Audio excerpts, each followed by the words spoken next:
In the year 2175, the world had changed. Flying cars, sky towers, and robot workers were now normal. But even with all the progress, one thing had not changed: the gap between the rich and the poor. On one side were the ultra-rich who lived in floating cities. On the other were the poor who struggled on the ground level, living among broken buildings and dusty roads. Moran was one of the richest men on earth. He was the founder of Starmine Technologies, a company that made smart machines and thinking robots. People called him a genius, but very few had ever seen him in person. He lived alone, surrounded by luxury, but he felt no joy. Moran had everything: money, machines, and power. Yet something was missing. Everyone around him smiled, but he could tell it was fake. People praised him, but only because of his name and wealth. No one treated him like a normal person. So, one evening, Moran made a decision. He would leave his rich life for a few days and live as a poor man. He wanted to see the truth. He wanted to meet real people who were kind not because of money, but because of heart. Using his company's secret lab, Moran created a disguise suit. The suit was not just clothes. It was a smart skin made of soft metal and nanowires. It changed his face, voice, and body shape. He looked like an old man with a tired face and worn-out eyes. No one could tell who he really was. He wore an old blanket over his shoulders, dirty shoes, and carried a small bag. Then he stepped out of his tower, walked into a public transport pod, and disappeared into the lower levels of the city. The lower city was a place of shadows and smells. The buildings were broken, and neon signs flickered in the fog. Robots picked up trash, and drones flew overhead. Here, no one cared who you were.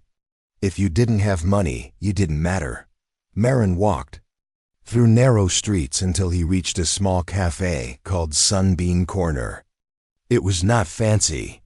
The door creaked, and the lights inside were weak. But it was open, and more importantly, it felt warm. Inside the cafe, a girl stood behind the counter. Her name was Lena. She was in her early 20s, wore simple clothes, and had tired eyes. Yet, when she saw the old man, Moran in disguise, she gave a small smile. "Come in, sir," she said. "You can sit wherever you like." Moran nodded and sat in a corner booth. He looked around. There were only two other customers, an old couple sharing tea. The cafe smelled of bread and herbs. It was quiet, but not cold. Lena came to his table. "Would you like something to eat?" Moran shook his head slowly. I have no money." Lena looked at him for a second. Most people would have turned him away. But she just smiled again and said, "That's okay. I'll bring you some tea." Before Moran could say anything, she went into the back and returned with a small cup of warm herbal tea and a piece of bread. "It's not much," she said, placing it in front of him, "but it's fresh." Moran looked at her. Her hands were rough from work, and there was a small bandage on her finger. She was clearly not rich herself. Yet she gave him food without asking anything in return. "Why are you helping me?" he asked quietly. Lena shrugged. "Because you look tired. And no one should be hungry." Moran said nothing. He sipped the tea slowly. It was simple, but somehow it warmed more than just his body. For the next few days, Moran returned to the cafe. Each time, he wore the same disguise. He sat in the same corner, and each time, Lena served him something small without asking for payment. She never questioned him, never treated him badly. She even started leaving a cup ready on the counter when she saw him coming. Moran began to notice more about her. She came early, cleaned everything herself, served customers with a gentle smile, and after work, she would quietly count her small earnings and store them in a tin box. She always looked tired but never rude. One evening, after the cafe closed, Moran waited nearby in the shadows. He watched Lena walk home, carrying a bag of medicine. She went into a small, broken building.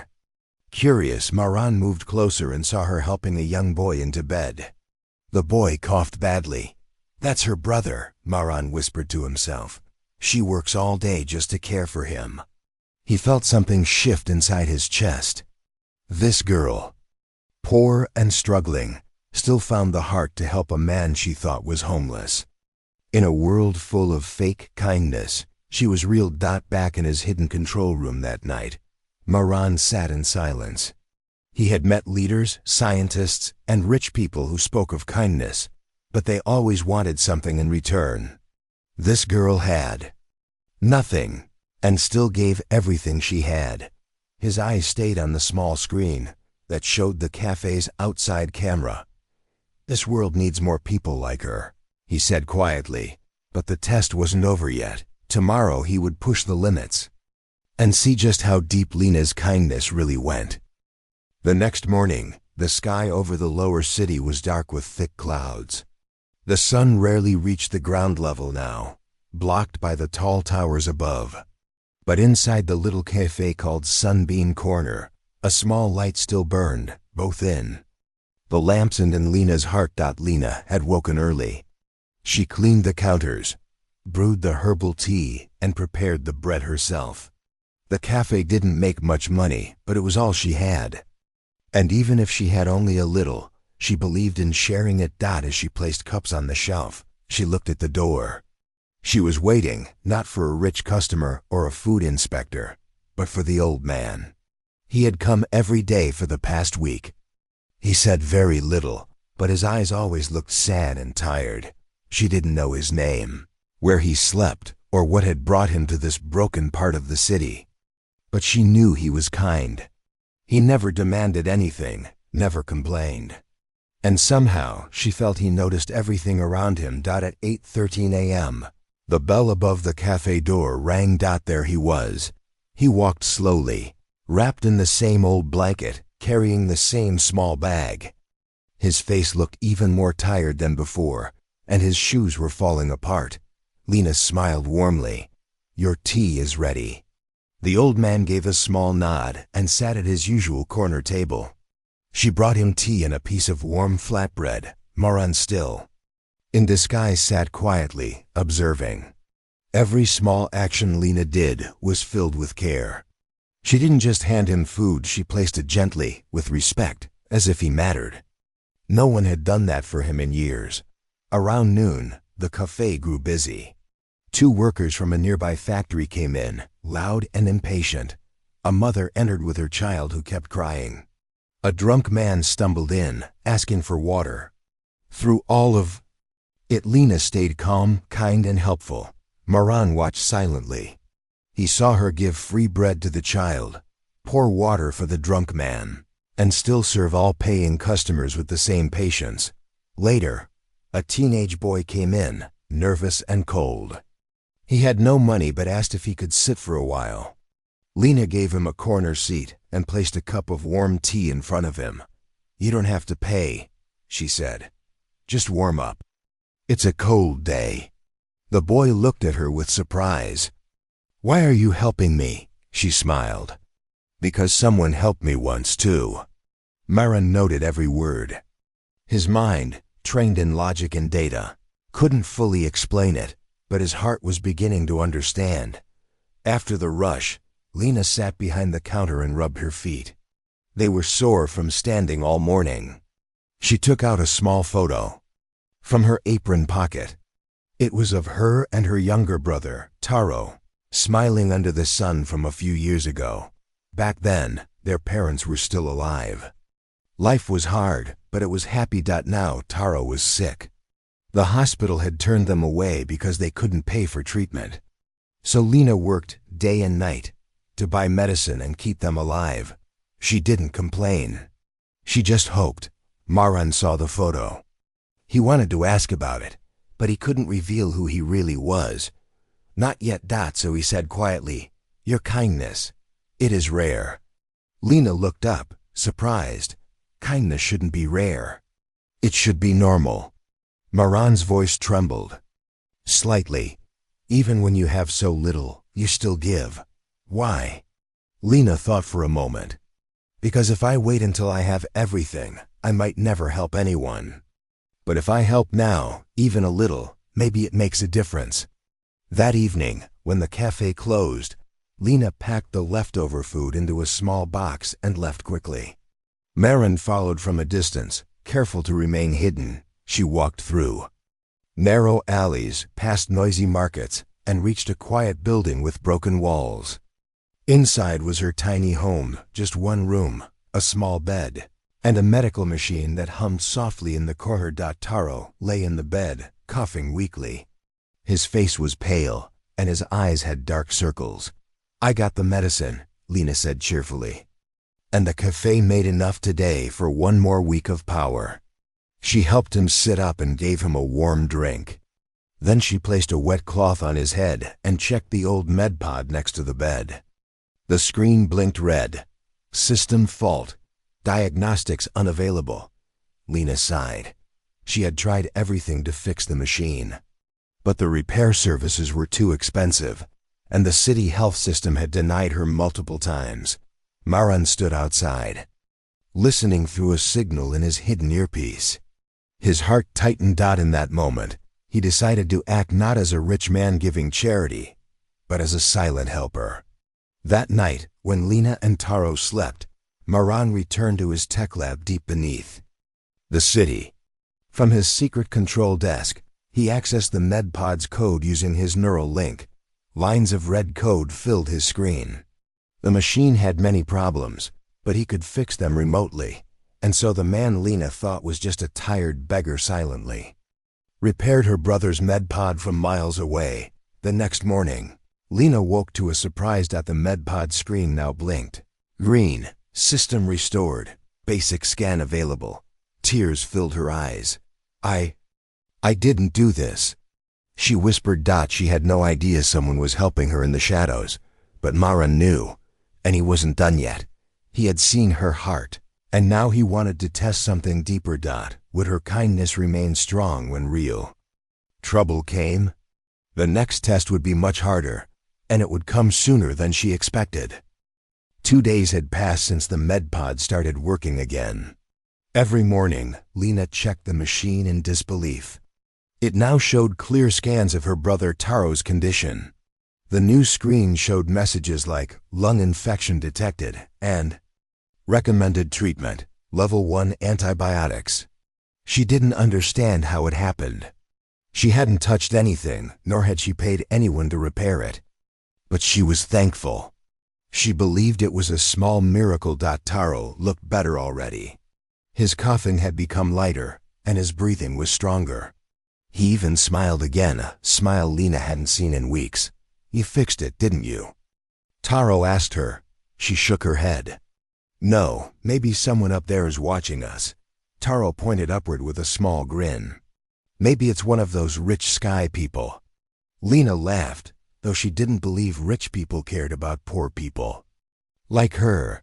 But outside their home, hiding near the broken wall, someone was indeed watching. Maren, still in his beggar disguise, stood in silence. He felt both happy and troubled. Happy because the MedPod he repaired secretly was helping. Taro, troubled because what he saw next broke his heart. That evening, after closing the cafe, Lena counted the coins in her old tin box. It was barely enough for rent, electricity, and some food. She sighed deeply, then opened a notebook where she had written all her monthly costs. The cafe made a small profit, but it was never stable. Some days, no one came. Other days, people argued, spilled drinks, or broke things she had to fix herself. She looked out of the cafe window and spoke quietly. "I wish I could do more. I wish I could save him faster." Maren heard her. He sat silently in the corner like he had every day, dressed in his worn-out clothes, pretending to sip the same herbal tea she always offered him. When she turned around and saw him there, she smiled and walked over. "You didn't eat anything today." "I'm not hungry," Maren replied in a soft voice. She sat across from him for the first time. Her hands were tired and her eyes looked heavy. "Do you have family?" she asked. Maren paused for a moment. "Not anymore," "I'm sorry," she said. He nodded slowly. "You're kind. Even when life is hard, you don't let the world change you." Lena gave a small smile. "I try. The world is already too hard. If I become hard too, then what's the point?" Maron was silent. That answer stayed with him long after he left. Next day brought trouble. A large man in a black coat entered the cafe just after noon. He was not a customer. His name was Dorn, and he worked for one of the many moneylenders who ruled the lower city. His boots were heavy, his voice was loud, and his eyes were cold. "Lena," he said, "we need to talk." She came out from behind the counter. "I paid last month." "You did," Dorn replied, "but there are new charges. Interest rates have gone up." "That's not fair," she replied, trying to stay calm. "You said I had 2 more weeks." "I said that 2 weeks ago. The rules changed. Now either you pay by tonight or we take the cafe." Lena's face turned pale. "But I don't have it right now." "Please give me some time." "No time," Dorn interrupted. "You think you can just give away food to beggars and still run a business?" His eyes moved toward Maron, who sat quietly in the corner. "That one's always here, wasting space." Lena stepped forward. "He's not wasting anything, he's a person." Dorn smirked. "A person who's not paying you anything." Then he walked up to Maron and shouted, "Out! No beggars allowed when rent's not paid." Maron stood up slowly. "There's no need for shouting." Dorn pushed him back. Maron stumbled and fell to the ground. His fake bag dropped, and the cup of tea rolled across the floor. Lena's eyes filled with anger. "Don't touch him," Dorn laughed. "You want to protect this trash instead of paying your bills?" "He's not trash," she said, stepping in front of Maron. "He's human, just like you. And I'd rather lose the cafe than lose my kindness." Dorn stared at her for a long moment, then turned toward the door. "You've got until tonight. After that, this place is mine." He walked out. The door slammed behind him. Maron got up slowly. His face showed no pain, but inside, he was shaken. Not by Dorn, but by Lena's bravery. "You didn't have to do that," he said quietly. Lena helped him sit down. "Yes, I did." "But you might lose everything," he whispered. She smiled gently. "I've already lost enough in life. I won't lose myself too." Maron looked at her. In her eyes he saw something he had almost forgotten. Hope. Real hope. Not from technology or money, but from the strength of a kind heart. He left the cafe in silence that day. But inside his mind, a plan had started to grow. That night, Lena sat beside Taro again. "Are we going to lose the cafe?" he asked softly. "I don't know," she replied. "Maybe." He held her hand. "It's okay. I don't need anything fancy. I just don't want to see you cry." Lena kissed his forehead and smiled through her tears. "I won't cry. I promise." She looked out of the small window and whispered, "But something tells me everything is about to change." And far away, in a room filled with glowing screens and secret codes, Maron typed his final command. Tomorrow he would return, not as a beggar, but as the man behind the mask, and Lena's life would never be the same again. The next morning came slowly. Gray clouds covered the sky like a heavy blanket, and the streets were quiet.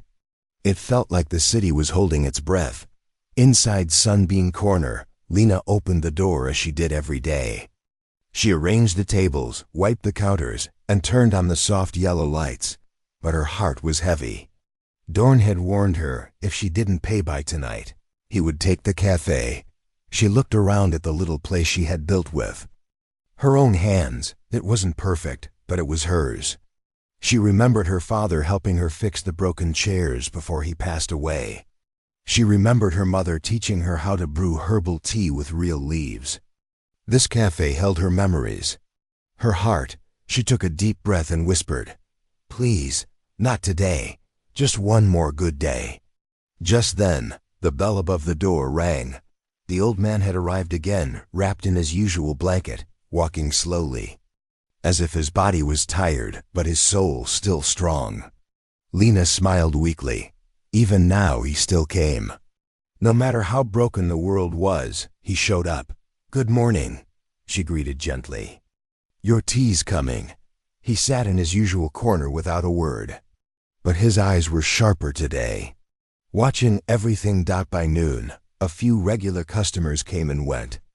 A woman with her toddler, 2 workers from the nearby glass factory, and a quiet student who came to study in the back booth. All of them greeted Lena with warm smiles, but no one knew about the storm that was about to arrive, and it came faster than she expected. At exactly 1:15 p.m., the cafe doors swung open.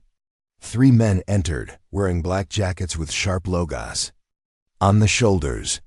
They were not customers. Behind them stepped in Dorn, smiling like a man who thought he had already won. "Lena," he said loudly, "I hope you've come to your senses." The cafe fell silent. Even the machines seemed to stop humming. "I don't have the money," Lena said, standing behind the counter. "But I just need a little more time."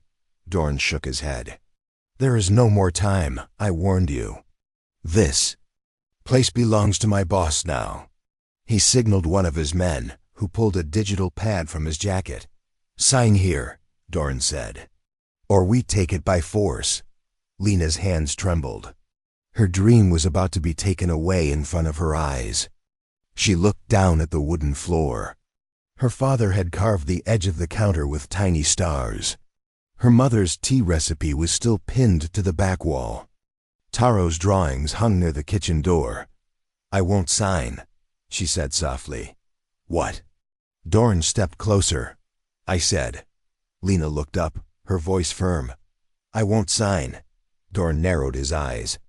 "Then you leave me no choice."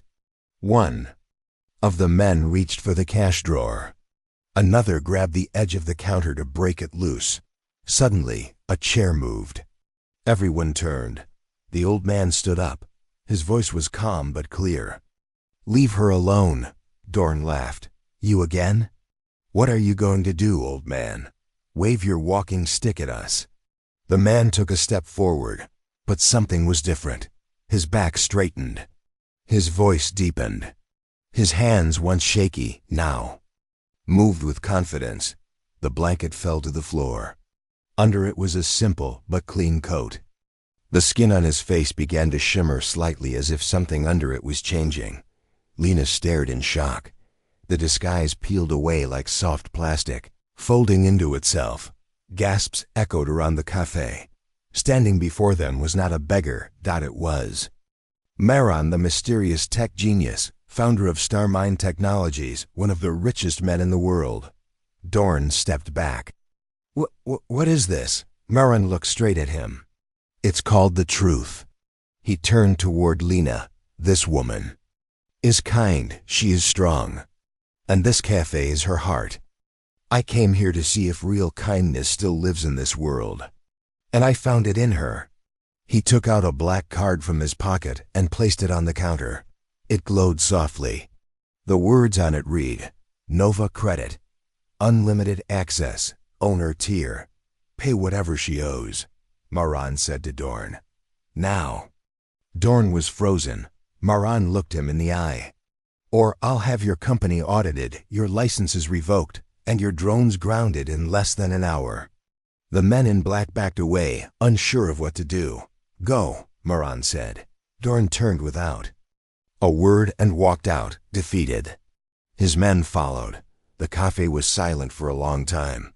Lena stood still, eyes wide, hands over her mouth. "You," she whispered, "you're not poor?" Maron smiled gently. "Not in money. But I was poor in trust. I didn't believe anyone could care without expecting something. Then I met you." Tears filled Lena's eyes. "I didn't help you because I wanted anything," she said. "I just saw someone who needed kindness." "I know," Maron nodded. "And that's why it matters." He sat down at the counter, now as himself, no longer pretending. "I want to help you," he said. Not by giving charity, but by building something with you. Lena looked confused. What do you mean? You saved this cafe with your heart. Now let's save others. Together. He slid a data pad toward her.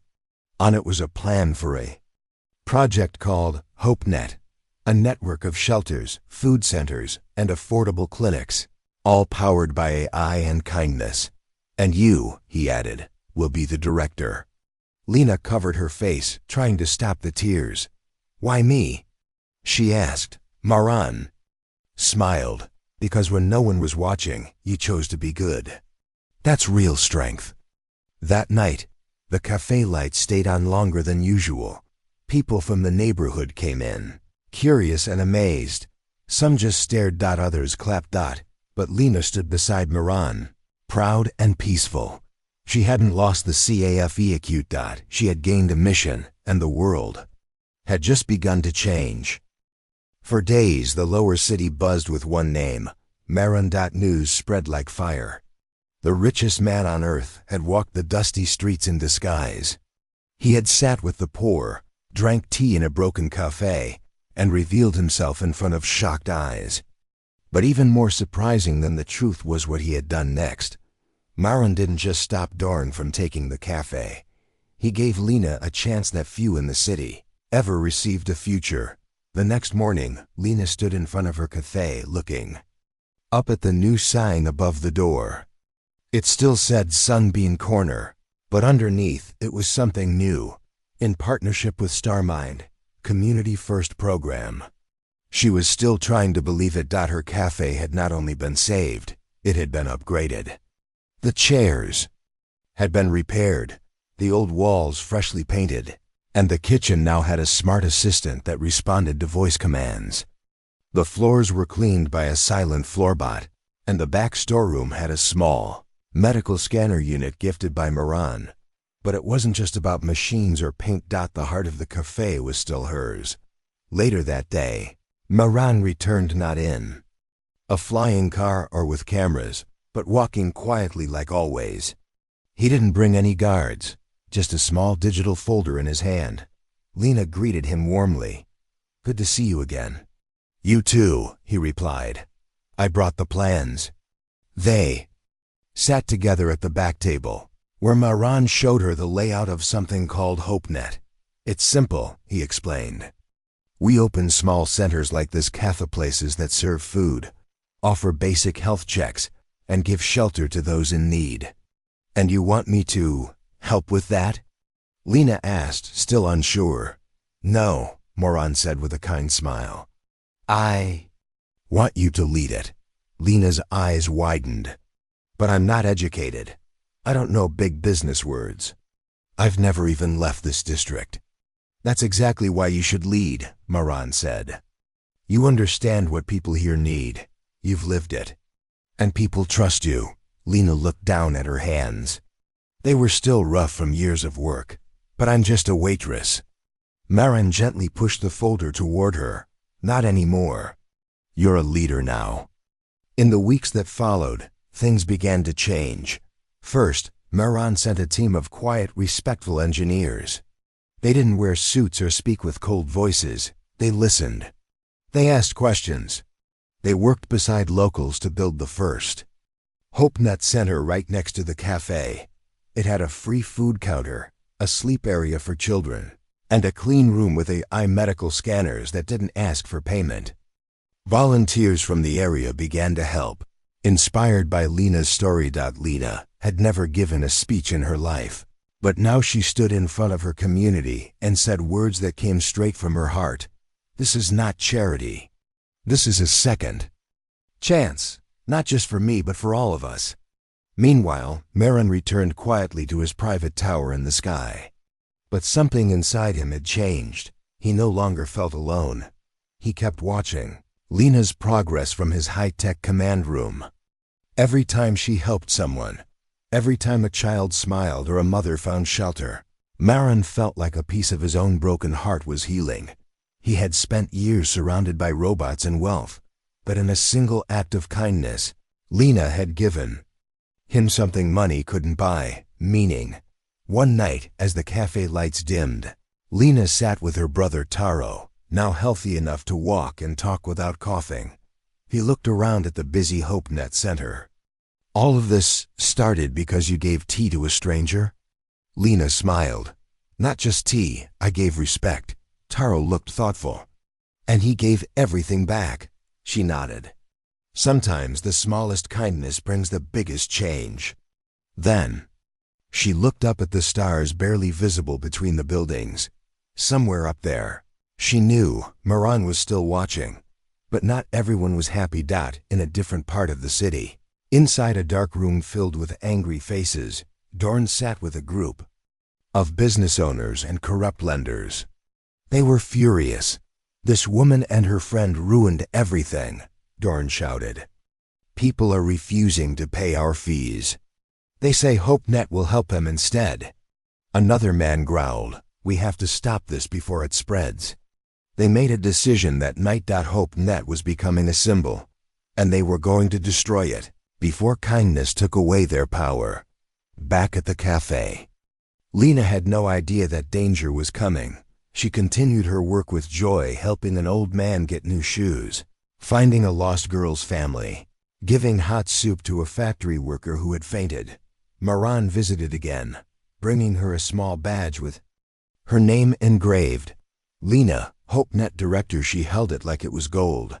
He looked at her proudly. "You're making history." "I'm just doing what I've always done," she replied. "Now I just have better tools."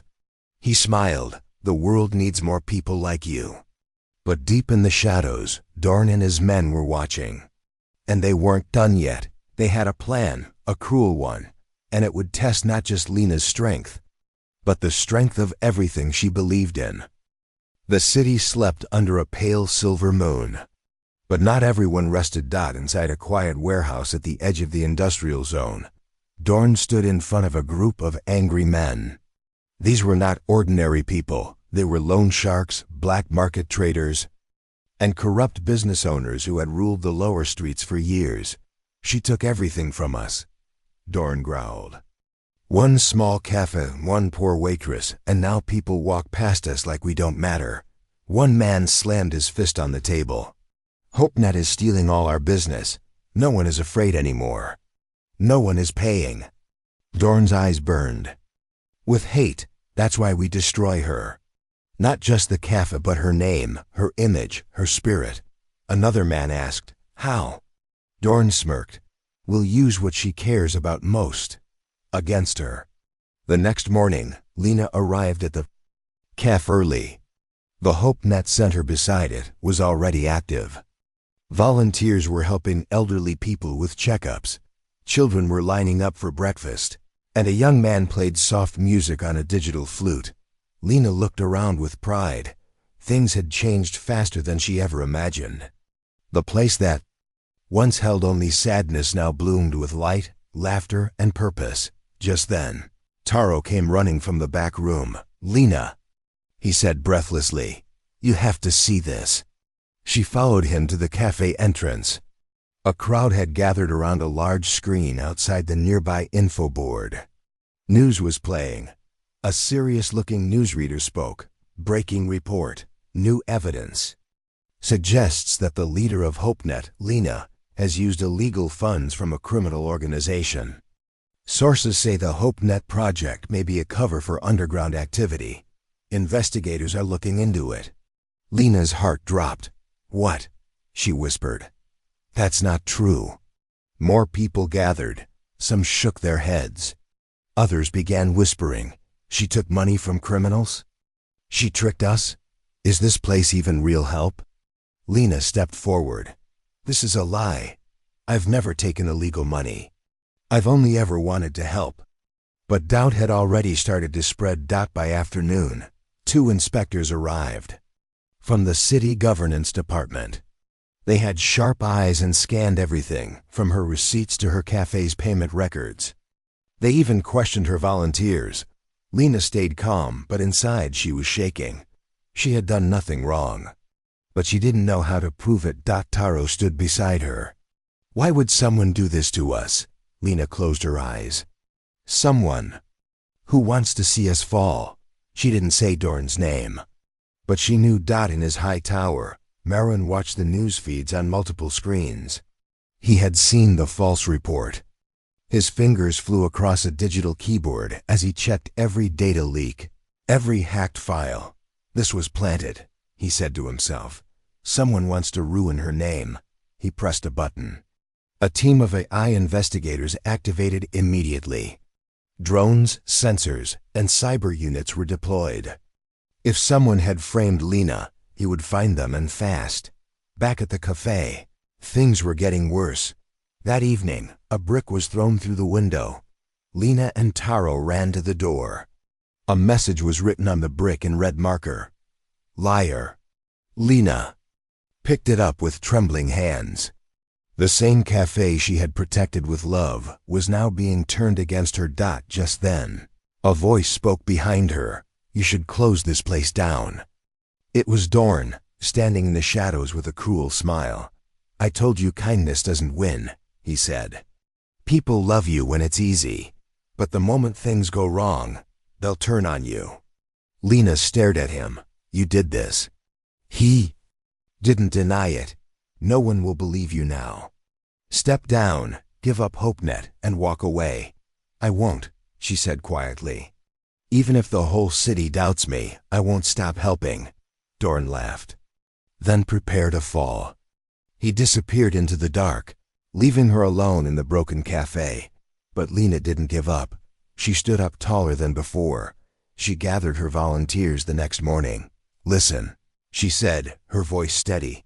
"People may doubt us now, but we will not close our doors. We will not stop giving food.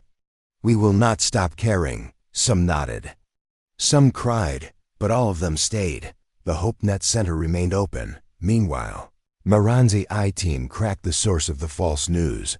All the data led back to one place: Dorn's network of shell companies. They had created fake documents and inserted them into a public database. Maran didn't wait. He sent the evidence to the city justice department, along with a full report of the sabotage. That night, officers arrived at Dorn's office with a court order. His accounts were frozen. His data was seized. He tried to run, but he was caught at the border checkpoint. The next day, the truth was broadcast everywhere. Lena found innocent, HopeNet victim of corporate sabotage. Public support rises for kindness project. Corrupt businessman arrested. Confesses to frame up.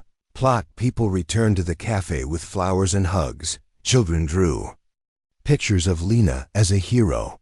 Even the city mayor sent a message. "Your courage is an example." HopeNet will now be officially supported by the city. Lena stood on the cafe step and smiled. "I didn't do this alone," she said to the crowd. "You stood by me and Maran. He believed in me when no one else did," Taro whispered. "We won," Lena nodded. "No, kindness won." That night, Maran visited quietly. No cameras. No drones. Just him and a cup of tea. Lena sat beside him. "I thought it was over," she said. "But you stood strong," he replied. "Even when the world turned." She looked at him. "Thank you for everything." Maran looked out at the city lights. "No, thank you for showing me that one good heart can light up 100 others." And somewhere far above, the stars seemed to shine just a little brighter.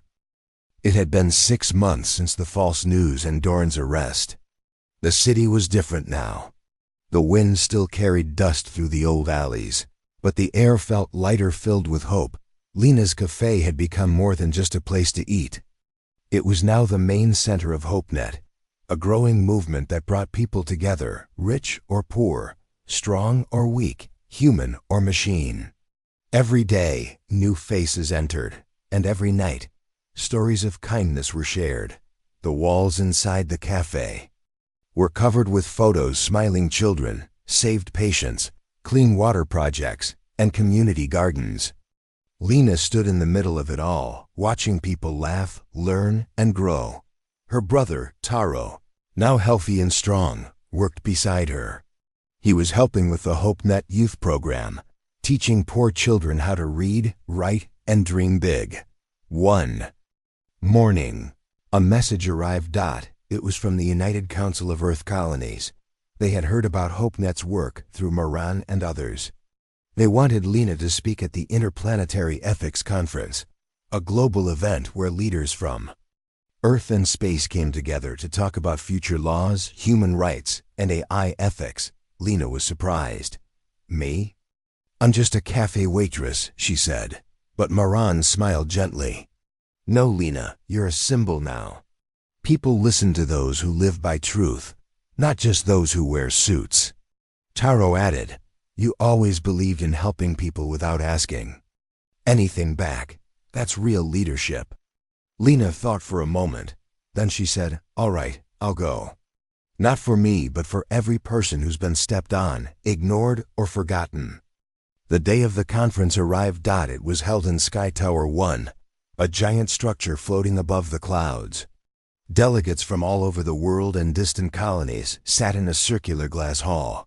When Lena walked to the center stage, many eyes turned. Some expected a formal speaker, but instead, they saw a simple woman with calm eyes and a kind smile.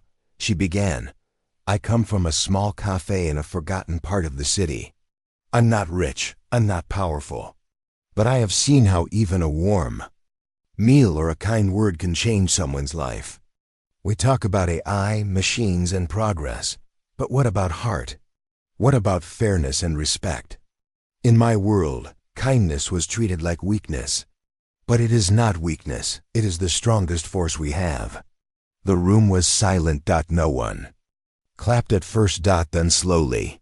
One delegate stood. Then another. And then the whole room rose and clapped together loud, long, and full of feeling. Lena's speech was broadcast across Earth and its colonies. People watched from floating stations, mining planets, and even deep-sea cities. Her words touched hearts in every corner. After the conference, offers began coming in from governments, charities, and space foundations. But Lena didn't take anything for herself. She used all the support to expand HopeNet. New centers were opened in poor zones, damaged spaceports, and rural villages. Training centers taught AI repair, clean energy use, and peace programs. Where once people saw only sadness, now they saw light. Moran, too, changed. He no longer lived alone in his high tower. He created a new department in his tech company, Human Kindness and AI Unity Division, led by Lena and her team. It trained machines to understand empathy and taught humans how to use technology for service, not control. Moran also stepped back from public business life. He chose to walk quietly in the background, supporting good causes without asking for credit. Sometimes he still visited Lena's cafe wearing his old disguise for fun.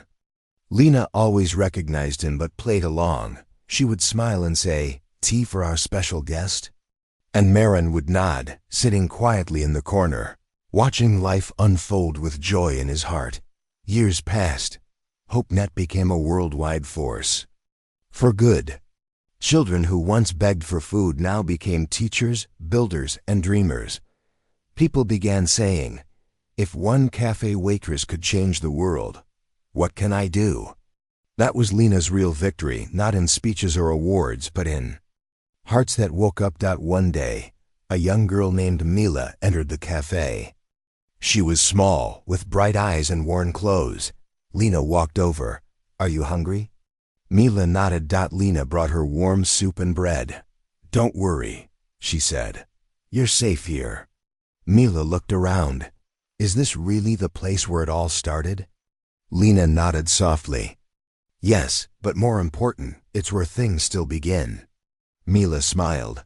One day, I want to help people too. Lena leaned closer. You already have. You just reminded me why I started. As the sun set over the city, golden light filled the cafe. The sign outside still read, HopeNet, where kindness begins. Inside, laughter echoed, hands reached out, and love was served one cup at a time. And so, the story of a poor waitress, a disguised millionaire, and a world that once forgot how to care ended, not with riches or fame, but with hope passed forward. Again and again, the end.